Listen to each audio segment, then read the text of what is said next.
We'll guide you through how to make background Ibis Paint X. If you find this helpful, don't forget to like and subscribe.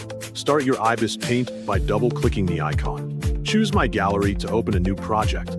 Add a new project by clicking the plus logo on the upper bar menu. Select your canvas size that matches your background size. Set your background color base by choosing the bucket tool from the toolbar. Pick your base color, and then left-click on your canvas. Add a blank layer above your current layer. Change your bucket tool into a brush. Pick your desired brush texture, and change the color to your preferred theme color.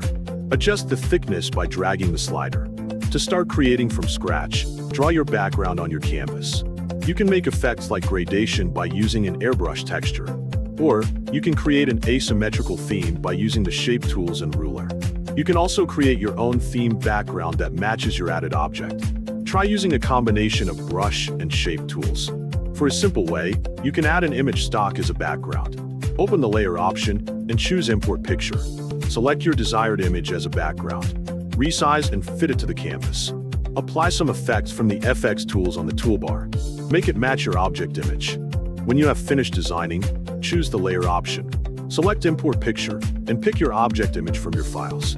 Resize your image until it fits the background concept. Save your project by going to the Export option and choosing Save Image. Set your image format and click OK to finally save your finished design. Continue by reviewing each layer to ensure alignment and color balance are consistent with your intended design. If necessary, adjust opacity or blending modes to create smoother transitions between elements. Use the transform tools to fine-tune positioning and proportions of both background and object layers.